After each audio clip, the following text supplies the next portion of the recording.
आज से शुरुआत करते हैं समांतर श्रेणी, ठीक है ना जी। और दो चौरास वाले जो समीकरण थी वो हमने आपको पढ़ा दिया था जी। तो आज हम लोग समांतर श्रेणी स्टार्ट करते हैं। अभी शुरू कर रहे हैं, अच्छे से समझ में आएगा, ठीक है। तो कुछ चीजें मैं लिख रहा हूँ, कुछ उदाहरण लिख रहा हूँ। उदाहरण के सहायता से हम लोग एक डिफिनेशन निकालेंगे कि अनुक्रम किसे कहते हैं, अनुक्रम, और श्रेणी किसे कहते हैं, अनुक्रम तथा श्रेणी। सबसे पहले ये चीज जानेंगे कि अनुक्रम क्या होता है। अनुक्रम को इंग्लिश में क्या कहते हैं, सीक्वेंस कहते हैं ना, सीक्वेंस से कोई चीज रख दो, है ना। और श्रेणी को बोलते हैं सीरीज। तो अनुक्रम क्या है और श्रेणी क्या है, इसको अच्छे से समझते हैं। कुछ मैं एग्जाम्पल लिख रहा हूँ, ठीक है ना, और उसी एग्जाम्पल की सहायता से हम लोग अनुक्रम की डिफिनेशन निकालेंगे और श्रेणी की डिफिनेशन निकालेंगे। समझ के पढ़ना है।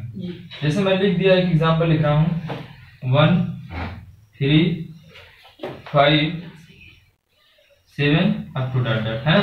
इसका मतलब ये होता है कि डॉट डॉट जो इसे लगाते हैं कि इसके आगे और भी संख्या है ना। डॉट डॉट का मतलब क्या होता है कि इसके आगे और भी संख्या है। और 2 5 8 और 11, एक में ऐसे लिख दिया, है ना। कुछ एग्जाम्पल दे रहे हैं, उस एग्जाम्पल से हम लोग डिफिनेशन निकालेंगे। और एक लिख दिया मैं 1 4 16, आवाज मत करो यार, आवाज मत करो, 16 और 64, ठीक है ना। और एक में लिख दिया 2 5 3 4। अच्छा, एक इस जो इतना एग्जाम्पल दिया हुआ है, इस एग्जाम्पल से आप किस निष्कर्ष पे पहुंचे, आप ये बताओ। हम अगर ये एग्जाम्पल देखें तो हमारे दिमाग में क्या चीजें चलती हैं, क्या हमें पता चलता है, थोड़ा सा सोचने वाली बात। क्योंकि गणित जो विषय है वो तार्किक विषय है, तर्क करने वाला विषय। जब तक आप इसमें सोचोगे नहीं, समझने की कोशिश नहीं करोगे, गणित समझ में नहीं आएगा। हिंदी नहीं है ना, सूरदास का जीवन परिचय याद कर लो, इंग्लिश नहीं है, डायरेक्ट इनडायरेक्ट याद करके नियम ऐसा वैसा, इसमें कुछ नहीं, तार्किक विषय है। इसमें तर्क करना होता है, सोचना पड़ता है। तो आप तर्क करो। इन 4 एग्जाम्पल में लिखा हूँ 1 3 5 7 up to dot dot, 2 5 8 11 up to dot dot, 1 4 16 64, है ना, अप टू डॉट डॉट। ऐसे इसमें 2 5 3 4। तो इन सभी चारों में आपको क्या क्या देखने को मिलता है, आप क्या समझते हो इससे। देखो 1 2 5 7, अगर हम इसमें बात करें तो इसमें देखो प्रत्येक अंकों में एक निश्चित पदों के क्रम के बाद 2 का अंतर आ रहा है, आ रहा है कि नहीं आ रहा। तो 2 का अंतर इसमें, 2 का अंतर है ना। 1 से अगर 3 से 1 घटा दोगे तो 2 आएगा, 5 से 3 घटा दोगे तो 2 आएगा, 7 से 5 घटा दोगे तो 2 आएगा, है ना। समझ गए ना। तो इसका मतलब क्या है, इन सभी में जो अंतर आ रहा है वो निश्चित है, 2 अंतर आ रहा है। तो इस तरीके से मैं अगला पद लिख सकता हूँ। अगला क्या होगा, 9 होगा, फिर क्या होगा 11 होगा, फिर 13 होगा, है ना। इसी तरीके से हम और इसको आगे बढ़ा सकते हैं। अच्छा, इसमें देखो 3 का, इसमें 3 का अंतर है, सभी में देखो 3 3 आगे बढ़ रहा है। प्रत्येक पद जो है इसको पद बोलते हैं। 1 2 3 4, ये पहला पद है, दूसरा पद है, तीसरा पद है, चौथा पद है ना। इसको पद बोलते हैं। पहला पद, दूसरा पद, तीसरा पद, चौथा पद, है ना। इसके बाद क्या आएगा, 5वां पद, फिर कौन सा पद आएगा, 6वां पद आएगा ना।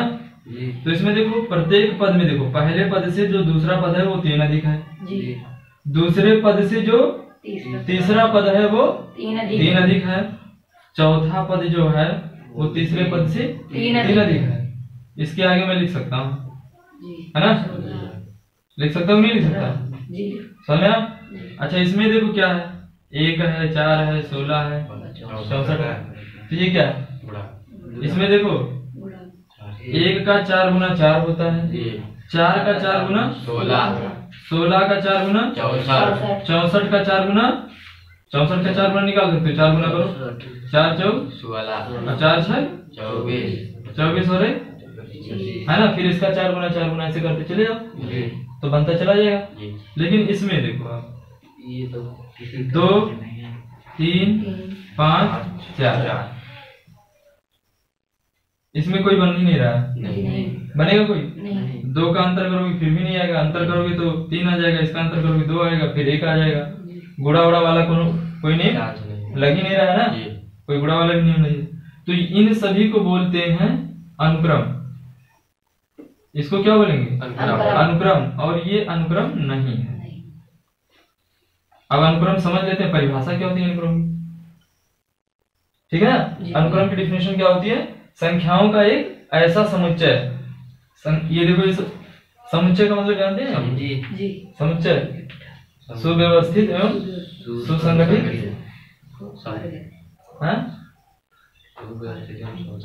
जो वेल डिफाइंड हो, जो पहले से निर्धारित होता है ना, वो समुच्चय होता है।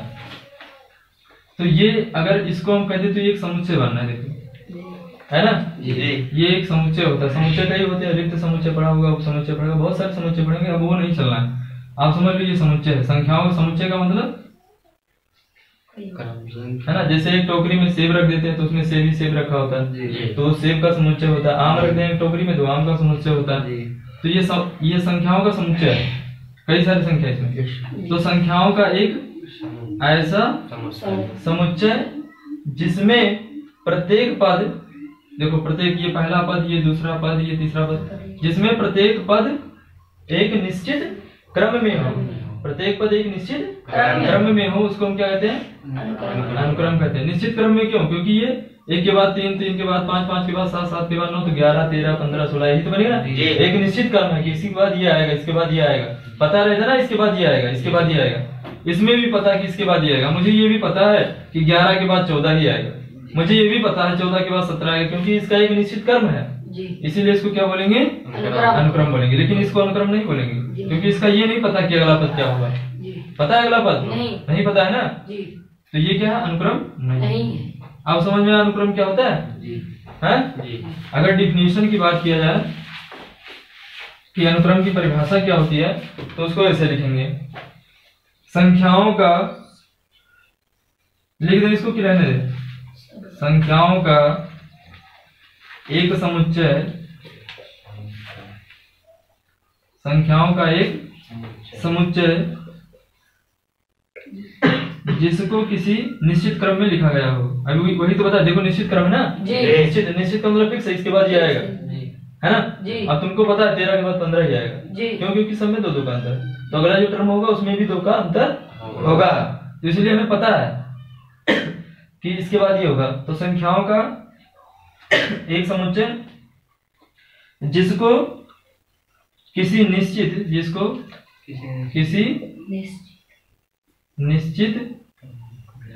क्रम में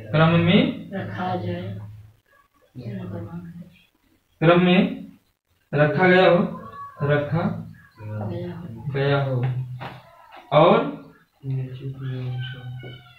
और जो निश्चित नियमानुसार हो, और जो निश्चित नियमानुसार उसे अनुक्रम कहते हैं, वह अनुक्रम कहलाता है।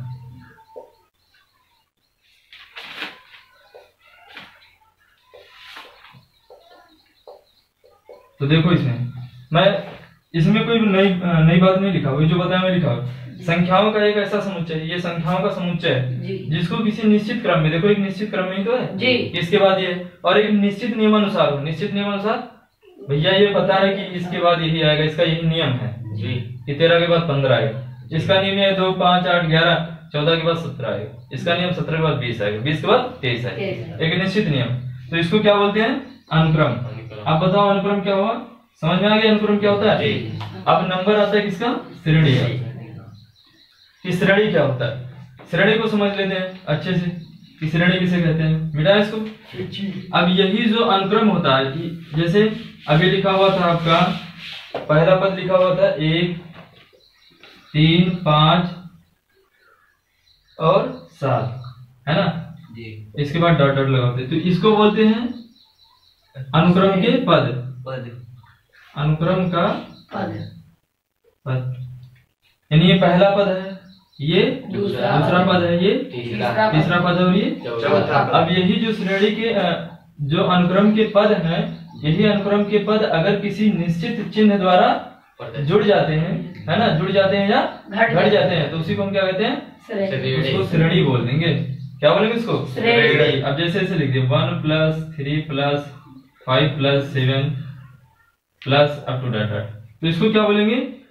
श्रेणी बोलेंगे। ऐसे लिख देता जो ये वाला दिया हुआ था -2 -5 -8 -11, तो ये क्या होता? ये श्रेणी हो जाता।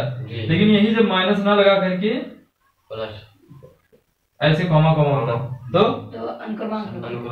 तो ये अनुक्रम होता। क्या होता?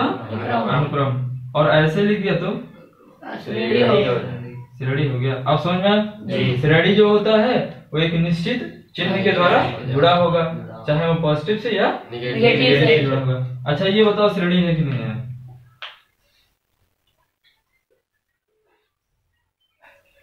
ये श्रेणी है कि अनुक्रम है?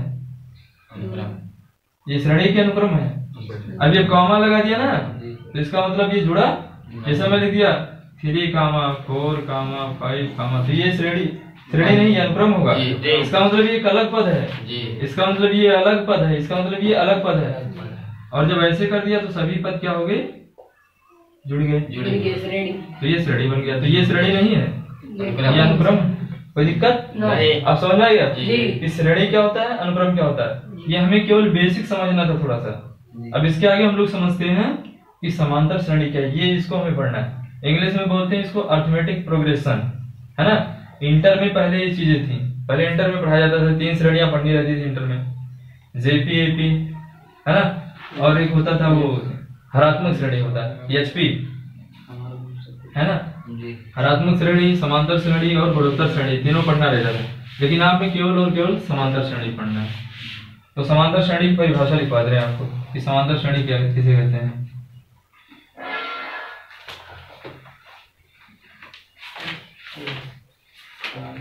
इसको समझते हैं पहले एग्जाम्पल। जैसे उसको एग्जाम्पल समझा था कि अनुक्रम क्या होता है, उसी तरीके से इसका हम लोग एग्जाम्पल समझते हैं।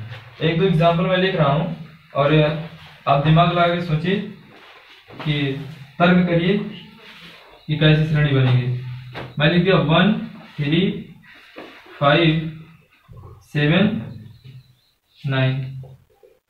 मैं वीडियो इसलिए प्रोवाइड कर रहा हूँ, बनवा दे रहा हूँ, ठीक है। जैसे यहाँ से पढ़ा है, नहीं समझ में आया आप घर पे जाके एक बार देख सकते हैं दोबारा, है ना। कोई जरूरी नहीं जो बातें यहाँ पे बताइए हमेशा आपको याद रहे, भूल भी जाएंगे आप, इसीलिए वीडियो बनवा दे रहे हैं, ठीक है। तो ये हो गया 8, 5, 2, -1। अब थोड़ा सा गणित विषय पर ध्यान करते हैं हम लोग और समझने की कोशिश करते हैं। मुझे ऐसे कोई आया और एक एग्जाम्पल दे दिया उसने, एक कोई व्यक्ति आया और बोला भैया ये एग्जाम्पल दिया, अब थोड़ा इस पे आप तर्क करो, मैथ का है तो तर्क करिए आप। तो कैसे तर्क करोगे? चलो ठीक है चाचा मैं करता हूँ तर्क, सोचता हूँ क्या। तो 1, 3, 5, 7 लिखा था, तो दिमाग में यार इसका भी 2 का अंतर आ रहा है, इसका भी 2 का अंतर आ रहा है, इसका भी 2 का अंतर आ रहा है, इसका भी 2 का अंतर आ रहा है। फिर मैं इसको देख लिया भाई, इसका अंतर आ रहा था 3 आएगा? बिल्कुल नहीं 3 आएगा। 5 में से 8 घटाओ, 3 नहीं -3 आएगा, है ना। अंतर करके मैं देख लिया, -3 इसका भी आ रहा है। 2 में से अगर घटा दिया -5 तो भी -3, है ना। तो इसका भी, इन दोनों का अंतर भी -3, इन दोनों का अंतर लिया तब भी -3, इन दोनों का अंतर लिया -3। अभी कहोगे इसका अंतर सर जी कैसे -3 होगा? घटाओ भाई, -4 माइनस करना ना, ऑलरेडी यहाँ से माइनस है, तो माइनस से क्या हो जाएगा? प्लस। तो ये -3 नहीं बनेगा? घटाना है यार, बन जाएगा -3। तो इसका -3, इसका -3। तो मैं देखा कि सभी का अंतर क्या आ रहा है? -3, इसमें सभी का अंतर क्या आ रहा था? 2। समझ गए ना। तो ऐसी श्रेणियों को हम लोग क्या बोलते हैं? उसको बोलेंगे समांतर श्रेणी। आप समझ गया? ऐसी श्रेणी जिसमें सभी पदों का एक निश्चित क्रमागत, सभी नहीं, निश्चित क्रमागत पद का अंतर क्या हो? समान। अब ऐसा नहीं कि 7 से लाके 1 को घटाओ, कहा सर जी का क्या, इसे लाके का घटाओ 5 से कदे कर दिया आपका। मैं बताया प्रत्येक क्रमागत का मतलब क्रम से आने वाले, इसका अंतर, इसका अंतर, इसका अंतर, यानी क्रम से आने वाले पदों का अंतर अगर क्या हो, समान हो, तो उसे हम लोग क्या बोलते हैं, समांतर श्रेणी बोलते हैं। आप समझ में आ गया जी डेफिनेशन इसकी। और ये जो अंतर आता है ना, ये अंतर जो बराबर का अंतर आ रहा था, बराबर 2 2 2 2 2 है ना, यहाँ 2 2 2, वहां पे 3 3 -3 3 3 आ रहा, उसको हम लोग बोलते हैं सर्वांतर। क्या बोलते हैं उसको, सर्वांतर। उसको क्या बोलते हैं, सर्वांतर, है ना जी। क्या बोलेंगे उसको, सर्वांतर। तो एक डिफिनेशन इसकी भी लिखा हुआ है। अच्छा, इसका डिफिनेशन मैं लिखवा दे रहा हूं आपको।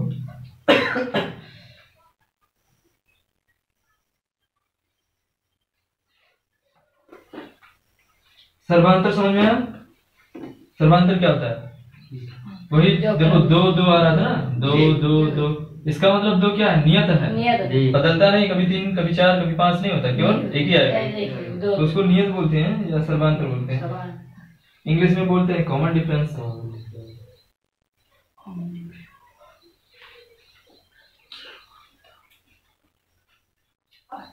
जैसे एक मैं लिख दे रहा हूं ऐसे, देखो लिखा A,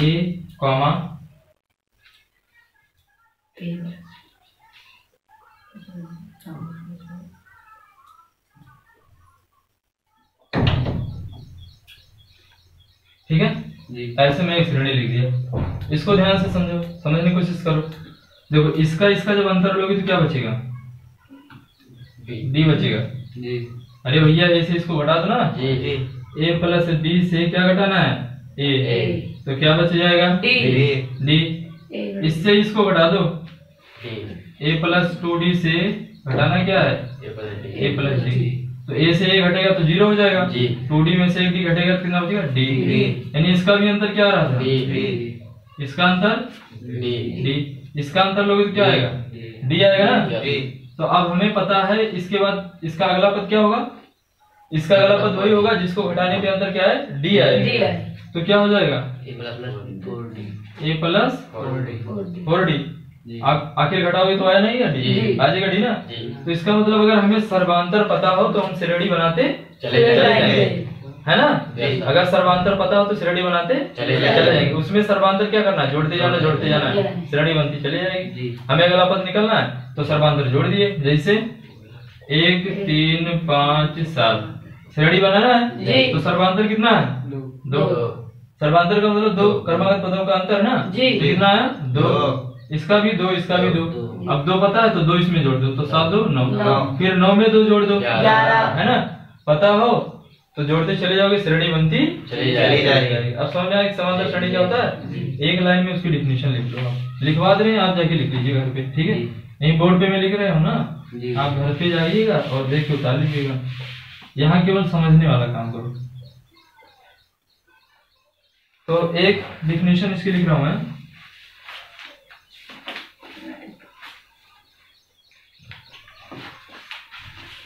पहले सर्वांतर थोड़ा समझा देते हैं ना, फिर समांतर श्रेणी जाते हैं जी।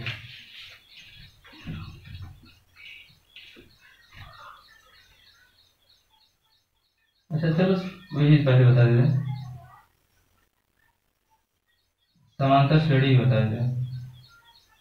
बताओ कुछ समझ में आ रहा है कि नहीं आ रहा? अगर 10% समझ के बहुत है, सवाल लगवाएंगे 100% आएगा। एक श्रेणी जिसमें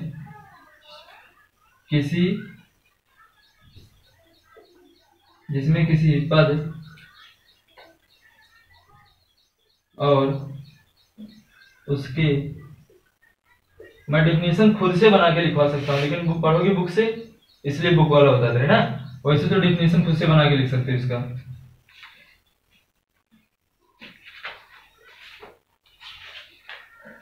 एक श्रेणी जिसमें किसी पद और उसके पूर्वगामी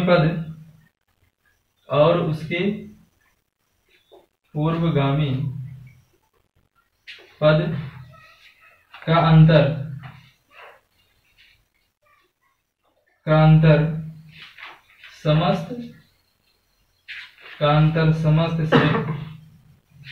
श्रेणी में स्थिर रहता है। कितना आसान सा डेफिनेशन देखो, स्थिर रहता है। अभी देखो एग्जांपल देके बताता हूँ। समांतर श्रेणी कहलाती है है ना जी। उदाहरण भी देख लेते हैं हम लोग।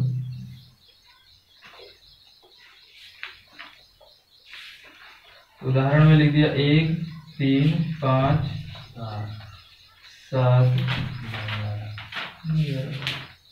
और एक लिख दिया मैं 8 5 2 -1 माइनस। पहचानना तो आ गया ना, अंतर समान है जी। और एक ये वाला लिख दिया a प्लस d।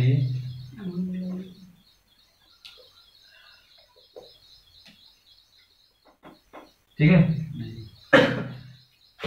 देखो इसका डेफिनेशन जो लिखा है उसको अच्छे समझते हैं। देखो ये सब क्या है, श्रेणी है ना, ये श्रेणी है। एक श्रेणी जिसमें किसी पद और उसके पूर्वगामी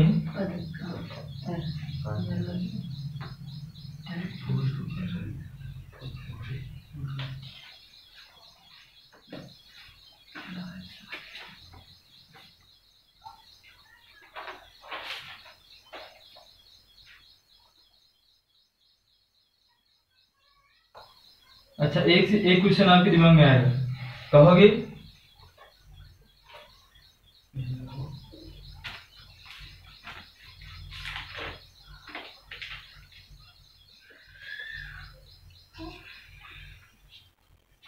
सर जी आपने बताया था प्लस माइनस वाला जो बताया था, है ना, वो क्वेश्चन आएगा कि इसको श्रेणी आप कह लो जो कि प्लस माइनस में नहीं है, जुड़ा नहीं है ना, ये चीज दिमाग में आएगा। तो श्रेणी की एक डेफिनेशन ये भी होती है कि जो एक निश्चित विशेष प्रतिबंध के साथ दिया, जो एक निश्चित विशेष प्रतिबंध के साथ दिया तो ये भी श्रेणी ही बनाएगा, क्योंकि एक निश्चित विशेष प्रतिबंध के साथ दिया हुआ है ना जी। समझा जी। तो ये क्वेश्चन मत पूछना कि उसको जो प्लस माइनस था कहा था कि आपने प्लस माइनस रहेगा तभी श्रेणी बनेगी, ऐसी कोई बात नहीं। श्रेणी तब भी बनेगा जब वो एक निश्चित विशेष प्रतिबंध के साथ दिया हुआ है ना जी। इतना समझ में आएगा जी। आगे बढ़े जी।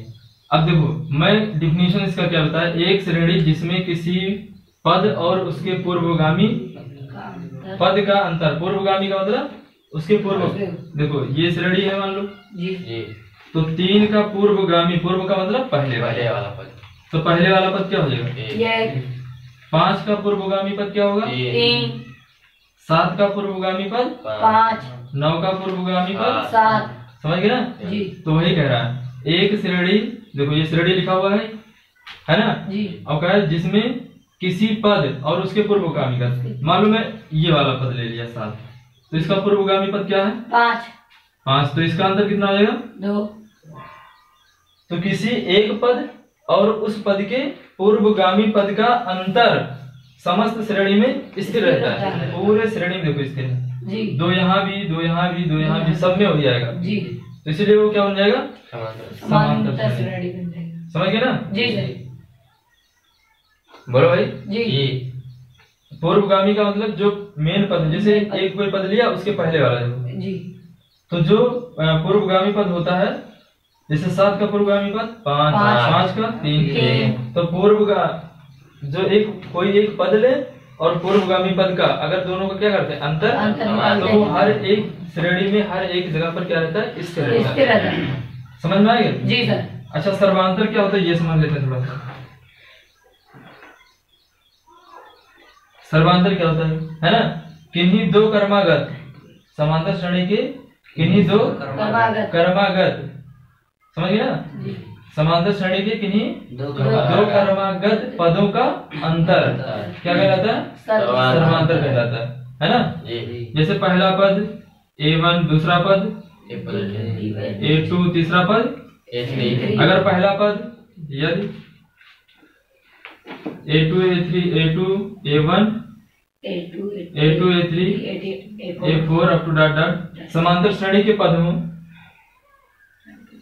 समांतर श्रेणी के पद हों तो है ना, पहला पद दूसरा पद तीसरा चौथा पद है ना, ये पहला पद है ये दूसरा पद है, तो A2 माइनस A1 क्या होगा, सर्वांतर होगा। क्रमागत का मतलब जो क्रम से है पहला दूसरा। अगर मैं इससे सर्वांतर निकालना चाहूँ तो A3 माइनस A2 समझ गए ना, ये भी क्या होगा, सर्वांतर होगा। A4 माइनस A3 ये क्या है, सर्वांतर। अब समझ में आ गया सर्वांतर क्या है। किन्हीं दो क्रमागत पदों का अंतर क्या कहलाता है, सर्वांतर कहलाता है। कोई दिक्कत नहीं। अब कुछ क्वेश्चन लगाते हैं हम लोग, हल करते हैं, ठीक है जी। थोड़ी देर और समझते हो, थोड़ा सा अगर इसमें समझ में आ गया ना, सवाल आप चुटकियों में लगाओगे,